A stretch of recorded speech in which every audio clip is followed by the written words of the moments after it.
குடுப்பா. நானே வேலை இல்லாம இருக்கேன்டா போகா.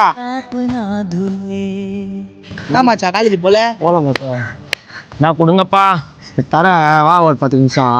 எச்சி நான் அந்த மாதிரி ஆளை நினைச்சு நிக்கிறேன். ஏய் வா. எச்சி போ. ஏய் வா.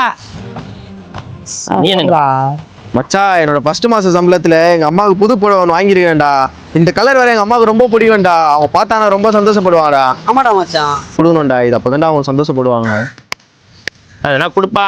கை காலம் நல்லா இருக்கு உழைச்சி சாப்பிட்டாண்டாமா. டேய் ஏன்டா இந்த மாதிரி மூஞ்சால் அடிச்ச மாதிரி பேசுகிறான் அவங்கள? அவங்கள ஒரு மனுஷன் தான்டா. சமூகம் தான் அவங்கள ஒதுக்குதுன்னா நம்மள மாதிரி ஆளுங்களும் அவங்கள கஷ்டப்படுத்தணுமா அந்த மாதிரி பேசி? இந்த மாதிரி உங்கள் வீட்லேயும் ஒரு ஆள் இருந்தா இந்த மாதிரி பேசுவியாடா நீ மூஞ்சால் அடிச்ச மாதிரி? நெக்ஸ்ட் வாட்டி அந்த மாதிரிலாம் பேசாதடா யாரையும். மா இங்கே வாங்கம்மா. சொல்லுப்பா. அவன் பேசுனதெல்லாம் நீங்கள் மனசில் எதுவுமே வச்சுக்காதீங்கம்மா. அவனுக்கு பதில் நான் உங்ககிட்ட மன்னிப்பு கேட்டுக்கிறேன். இந்த புடவை மட்டும் நீங்கள் எடுத்துக்கோங்க. நான் இது எங்கள் அம்மாக்காக வாங்கினேன் ஃபர்ஸ்ட் மாதம் சேலரியில்.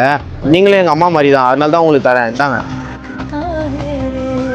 ரொம்ப நன்றிப்பா. எங்களை மாதிரி ஆளுங்களை எல்லாரும் இலக்காரமாக நினைக்கிறாங்க.